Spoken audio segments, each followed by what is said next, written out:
You have exactly 24 hours until you sit down for the CBSE Computer Science Board exam. The clock is ticking, but SQL is the most reliable points generator on your paper.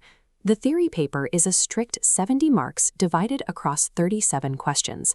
To secure your top score, you need to execute perfectly on the Database Management System section, which carries heavy weight in both short answers and the 4-mark case studies.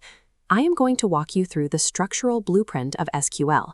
We will bypass the fluff and target the exact failure points where students consistently drop marks, keeping your final score perfectly intact.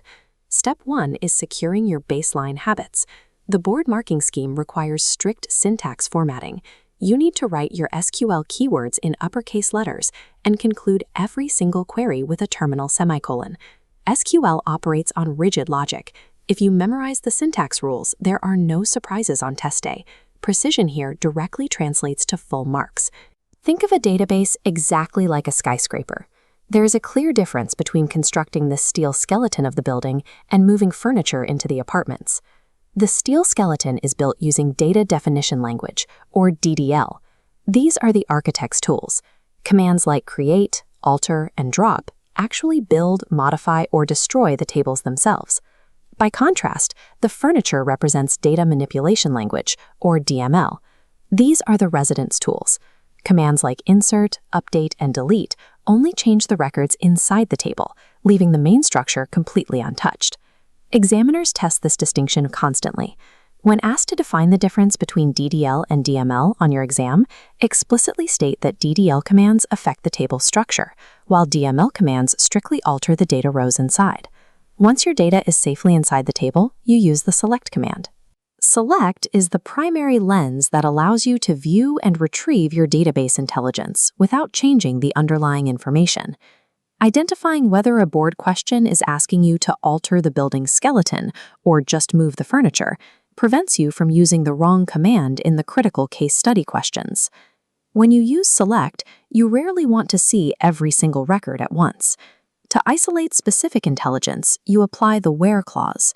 Where acts as a strict filter, catching only the rows that match your exact conditions.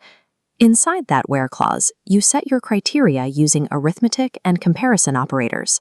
This is how you tell the database to find records where a price is greater than 50 or a department equals sales. This document shows a common data problem, redundant values.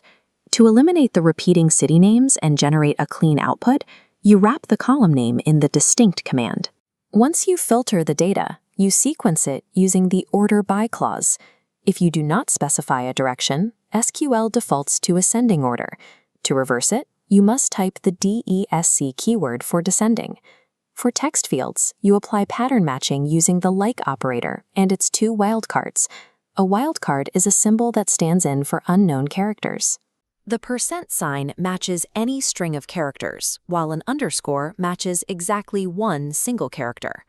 A highly expected question asks you to retrieve item details where the rate is less than 100 and the quantity is more than 100. You achieve this by linking 2 comparison operators inside your where clause using the and keyword. Mastering these filters ensures you pull exactly the data requested, leaving all irrelevant noise behind.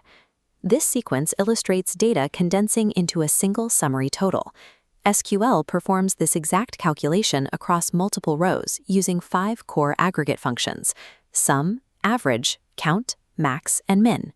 Sum adds values together, while average finds the mean. Because they perform mathematical calculations, these 2 functions operate strictly on numerical columns. Max and min locate the absolute highest and lowest values within a specified column. You use these to quickly identify extremes, like the highest salary in the IT department. The single most common failure point on the board exam is confusing count star with count column. The syntax you choose changes how missing data is handled. Look at this table. Employee 6 has a blank salary, which SQL designates as a null value. Count star counts every physical row and returns a 6. But count salary targets the specific column, ignores the null value entirely, and returns a 5. The rule for the exam is absolute.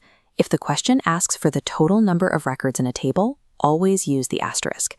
Handling null values correctly proves you understand how SQL actually processes missing information. For large datasets, you summarize categories using the group by clause. This takes rows that share identical values, like everyone in the sales department, and collapses them into a single summary row. Group by is mandatory when you want to calculate an aggregate function for specific subsets of data rather than the entire table. Once those groups are formed, you use the having clause. Having is a post-aggregation filter. It looks at the newly created summary rows and keeps only the groups that meet your final criteria. This flowchart maps the execution order. The where clause runs first, before any math happens. Therefore, where can never contain an aggregate function. You must group the data first, then use having to filter the calculated results. On paper, the syntax flows logically. Select your columns from your table, where your raw data meets a condition, group by your category, and finally, filter the groups with having. Correctly sequencing group by and having solves the most complex case study questions the CBSE board will put in front of you. Let's review the execution rules for the exam room. Write your commands in uppercase, indent your clauses clearly so the examiner can read your logic, and finish every query with a semicolon. You know the difference between building structure and manipulating data. You know how SQL treats missing values and how to sequence complex filters. Your syntax is secure. Step into the exam room, execute the queries, and claim your full marks. Good luck.